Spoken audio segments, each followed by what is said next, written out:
these are some steps that you have to understand. So, the convolution can be 1D, I can go only along one direction, or 2D, go both on left to right and from top to bottom, right, 2D kind of filtering, or I can have 3D if I have video and I want to also look at what happened in previous time instant and next time instant and so on. Then kernel is basically, here we are talking about the kernel size. Is it a 5 cross 5 filter, or a 3 cross 3 filter, or 1 cross 3, that is one dimensional, or 3 cross 1 along this direction, right. And stride, do I jump here? Till now I only jumped one sample at a time, 1 to 3, 1 to 5, 2 to 6, 3 to 7, I went 1 to 5. Straight away I can jump 3 to 7, right. I skip 2 to 6. So, that is called stride equals 2. Okay. So, that is called striding. Then padding, just because if you do not want to reduce the size, I can put some zeros around it. Max pooling, should I pool or take the average? Max means I am taking the maximum value of 4 adjacent values. Averaging could be the average of those 4 values. Normally they do max pooling. Okay. Then dilation, flattening is where is this flattening? Yeah. So, this is a set of matrices. We only align, vectorize them, put each column of the matrix 1 underneath the 1 for first matrix, then the second matrix, the third matrix, and build a huge network. Okay. So, that is one way we do, then fully connected to get to the output layer. Okay. So, I am going to explain this in terms of 1D, and then you will see in 2D. So, suppose we have a this is what, 3 plus 2 5 cross 4, right. So, this is a 5 cross 4, some image, or it is a height and weight distribution, or height and width, or whatever it is, right. So, these are pixel values, let us say. So, this is a 5 dimensional thing. Okay. So, in 1D convolution, what we are going to do is, what we will do is that we take each one of these. So, 1D, so I am only going along the x direction. So, 1, 2, 3, 4 is the first channel, then 5, 4, 3, 2 is called the second channel, 2, 3, 4, 5 is the third channel, and 4, 3, 2, 1 is called the fourth channel. So, this is like time, and each one is like a frequency, so along time. So, these are called the channels. Okay. So, what do we do? So, now this is just repeating of this. So, these are the 4 channels I have, 1, 2, 3, 5, 4, 3, 1, some random numbers that I picked up. Okay. So, now if I want to do convolution 4, 3, 3, that means how many channels are in the input? There are 4 channels, 1, 2, 3, 4. That is why this is 4 input channels are there. The output filters, remember how many filters do I want? That is, let me go back here. Each one of this blue, you can see it is like a stacked cards, right. There is one card, there is a second matrix, there is a third matrix, one card behind another card. Each one of this is called one filter or a feature map. Okay. Like that, I may take 2, I may take 10, I may take 1. In this case, this is telling how many such filters I am going to take. Okay. And that is given by the 3, that is the output channels, they are 3. Now, what will be the width of each of these filters? In this case, because we are talking about 1D convolution, it is only in one direction, the width is 3. If I take 3 by 3 or 2 by 2 or 5 by 5 previously, now it is only 1 cross 3, only a 3 dimensional, and I am going to take 3 such filters. Now, we will do the operations for each of them. So, first we have the 4 channels, then we have 3 filters, and each filter is of length 3. Okay. So, let me take, so remember how many filters I have? I have 3 filters. So, let me take the first filter. So, the first filter, but each filter I took is of length 3, right. So, that means these are the 3 coefficients. I can randomly initialize, I am going to learn these things, but let us say it is 2, 3, 3. But I have to do this for all the 4 channels, right. So, this is filter 1 of length 3, and I am going to, what am I going to do? I am going to take the first 1, 2, 3 which is in grey, multiply by 2, 3, 3, then 5, 4, 3 which is in grey, multiply by 2, 1, 4, 2, 3, 4, 3, 4, 1, 432 and minus 1 5 3. Okay, we are going to do this. Okay, and we are going to add up all of them. Okay, so when you do this, this is like a convolution. Why? Because right now I am in this gray position. In a convolution, remember, it is going to move. Next, you will see the gray will go from 2 3 4 if I am doing a stride 1. Similarly, 5 4 3, the gray area will now become 4 3 2. Okay, and here the gray area is 2 3 4. In the next stride, I will go from 3 4 5. Okay, so it is like the convolution. That is where the idea of convolution is coming, and it is 1D. I am going only in the x direction. So if you add this 2 into 1 plus 3 into 2 plus 3 into 3 plus 2 into 5, I keep doing this, I will get a number 82. Okay.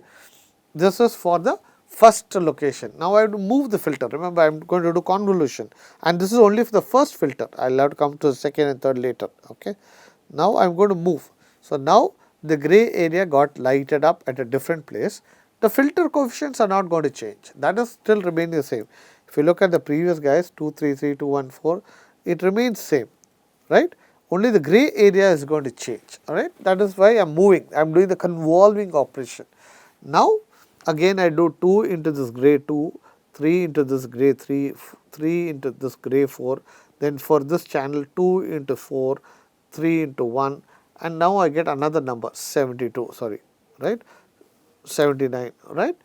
And then what, this is the second. Now I have to, I will keep moving till I hit the end of the signal, right. So, I have one more position where I can go, right. So, I will move the filter one more time and I will get a number 96. This is called 1D convolution, because I am moving only in the x direction, right. And so, this is for filter 1, and we had each filter of length 3, that is called the kernel size or the filter size, right. Now, this is for filter 1, and so I got this number. Now, what should I do? I should go to filter 2. So, I will get another out channel, and how many channels I assume there are going to be 3. So, filter 2 will do all these operations, and first it will start from here, then it will go to the middle, and then so the gray area has to light up and match now, and I will get these 3 numbers. So, we will see that, and then the third channel again we will take another set of filter coefficients. I will do this, I will get 3 channels. So, now all this is the output that you are getting after 1D convolution with the specification of 4 input channels. 3 is the number of filters, 3 is also the size of the filter, and 1 is the stride size, that I am moving one by one by one, right. So, now number of output channels equals number of filters, right. So, that is what we are doing here in our case. Okay. Sometimes, and this will sorry, 1 minute, but you know, we are going to, like before, when I started with 28 and reduced to 25, sorry 24, if I take a 5 by 5, sometimes we want to keep maintaining the same 28, so that it does not shrink, and then we have to keep track of this. So, easiest way is to make sure that I take a bigger by padding it with zeros around it, so that I still go along 28. So, therefore, we do something called zero padding, right. We put some zeros in between here. The number of zeros will depend on what is my stride size, filter size, all of these, such that if I start with 5 by 5, I maintain 5 by 5, right. I do not become, or if I start by 28 by 28 or 32 by 32, I do not become some other number. Okay. This is just an implementation issue. It is called zero padding. Okay. And then again the same idea will continue, right. So, now what is stride equals 2 means? So, here it was gray, now I am taking stride 2. That means, normally with one stride I would have gone, the gray area would have become 2 3 4, but I want to do another stride because stride equals 2. So, instead of 1 2 3 moving to 2 3 4, it will move to 3 4 5, and that's, and similarly 5 4 3 will move to 3 2 1, 2 3 4 will stride 1, and one more stride it will go. So, it will become 4 5 1, 4 3 2 1 stride, and then one more stride. So, it will become 2 1 5. So, you will see the gray area lighting up for stride equals to 2. Okay. And because I did stride equals 2, the number of outputs obviously is going to reduce, even though the filter size is 3, because the stride size increased, the number of outputs are obviously going to decrease. Okay. So, and similarly for all the 3 channels. Okay. So, now that was for 1D convolution. You can apply the same thing for 2D convolution. This is very similar to the image processing problem that I discussed some time back. So, now this is like a 4 cross 4 image, right. And so, now if you are talking about 2 channel, right. So, now this 2 channel I can have RGB, right, red, gray, green, what is it, RGB is what, red, green, blue, whatever it is. Okay. So, now we have to have 3 channels and each one is an image, right. And so, let us take the 2 channel case because it is easier to see, and here I am assuming that is a 3 filters are involved and each filter has 3, right, and stride size is 1. But now because we are going to do 2D, this is a 3 cross 3 filter. Okay. So, the first one is telling the number of channels, right.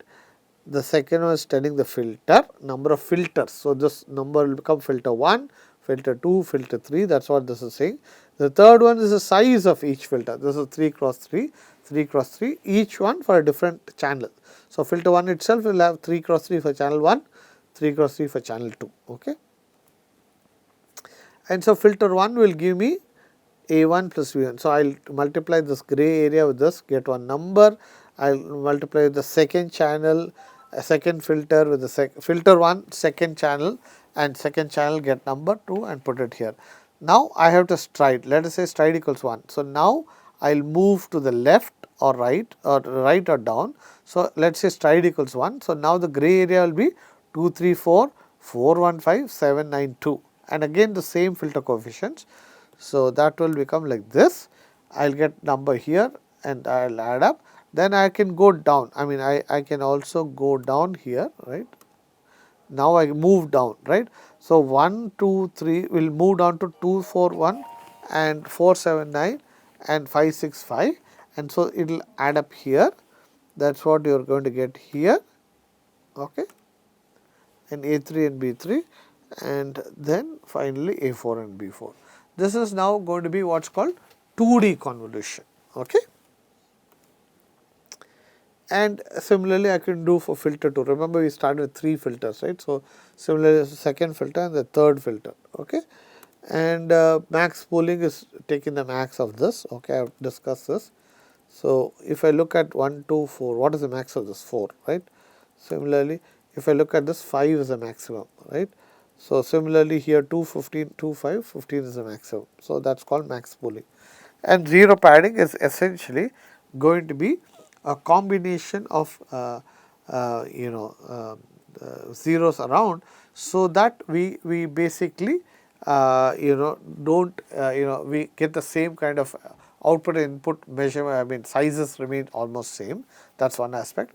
Then there is the aspect of what is called dilation, which is that we introduce zeros, but not only do we do zeros, we also have to take, we do not take every consecutive guy, we dilate by saying we skip some guys. So, in this case I take all the purple guys, instead of taking every consecutive I take only the purple guy. So, the first row, first column, third column, fifth column of first row, because I am dilating by 2, I skip the second guy, then the third will become my second now.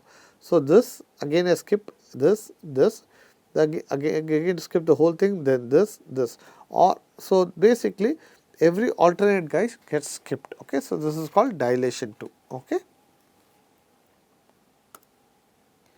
So, then there is some idea of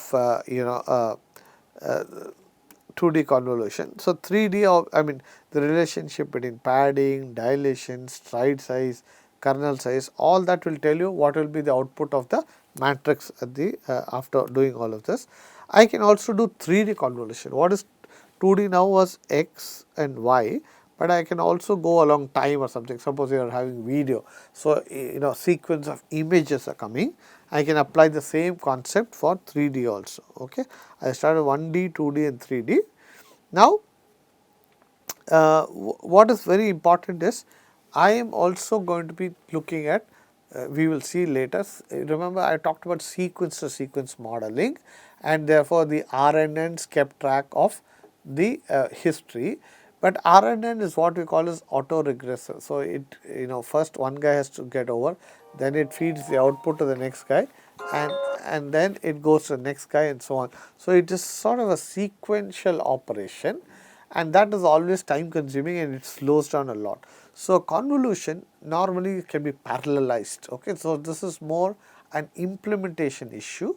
So therefore we have to have this idea of convolution in sequence to sequence also, and basically to do that we have to introduce something called positional embedding. I will come to it when I talk about transformers. Okay, and yeah, I think this is a little more complicated to deal with. Okay, but as I said, it's a little more it's basically parallelizable, that's the advantage. So I'll just briefly talk about one aspect of this, and then from next class we will talk about what is it saying, yeah, the idea of sequence to sequence and parallelization. So this is now useful. Next class I'll talk about what's called transformers and so on, so on. So the idea of if you look at 1D convolution till now, whatever we talked about, right? So if you look at, these are your input points, right? So this is like your x of n, right? So this is your x of n, let us say, and my filter is, let's say, of length 3. So this is h of n. So it will deal with this 3 guys, right, and give me one number, right. So this filter will multiply these 3 and give one number, and if I do a stride 1, then the next filter will give me something like this, and the third filter will give me something like this, and so on. So this is exactly the convolution like we talked about, and so now the filter is looking only in the neighborhood of 3 samples. The green filter is looking 3 samples, the black filter is looking at 3 samples. So you can think of this as also history, right. So 3 samples, I am taking an average of these 3 samples. So it's like it's looking at the history of 3 samples in the neighborhood. But if I want to increase or look at more into the past and more into the future, I can apply one more convolution on top of this, right. So suppose I do now a convolution of these 3 guys, right. It is still a filter length equals 3. So the first filter, which was dealing with only filter 3, dealt with 3 samples, right. But now if you look at the blue, the next layer, which is again a 3 length filter, this guy is going all the way from here to here, right. So now it is actually taking 5 samples history. So when I add an additional convolutional layer on top, so this is like the first convolutional layer, this is another filter which is now on top of the output. So this can be looked at the new x of n, new input, and this is the convolving output. Okay. So therefore this will be starting from like this. So this will span 5, then it will from 3 to 5 to 7 to 9, it will keep looking at more and more context, and that makes the history more and more available. So convolutional neural networks can be thought of as also being able to handle sequence information, but they, what we call as the how wide the sequence can go depends on how many layers we are able to add and what is the filter size. Here we are taking filter equals 3. If you take a larger filter and go many layers, then it will go wider also. Okay. So convolutional layers are useful for sequence modeling also, and they have the advantage of, just now I had mentioned, what is called parallelization, right. Unlike sorry, my spelling is bad. See, if when I am dealing with this red one, so the sequence x of n is available, signal is available, the image is available. We are trying to do convolutional neural networks or something, right. So if I am trying to do this guy, while I am processing this guy, I can also process this guy, right. The green guy is not dependent on the red guy, or the black guy is not dependent on the green guy or the red guy. So I can parallelly do the one layer of convolution without any effort, because there is no dependence, there is no auto regressive, there is no that I have to finish the red before I can deal with the green. I can finish the green, then only I can do the black. That is not true here, right? Because each one is going in the sequence of R and N. You have to finish the previous guy before I can go to the next guy.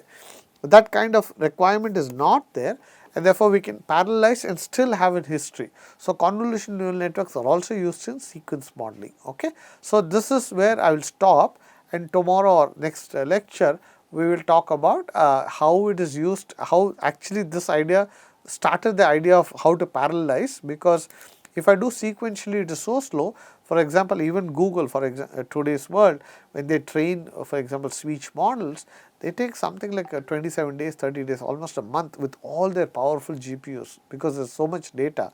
If it was auto regressive, they would have taken a year or two, and that would have been not workable, right? I mean, you can't wait 2 years to see if my algorithm is working or not. At least, 1 month is something that I can live with, right? I can come after a month and see if my processes, new ideas improved the method, right? But if I have to wait 2 years, it's not workable. So therefore, this idea of parallelization is very important in real world. Okay, so I'll stop here. Thank you.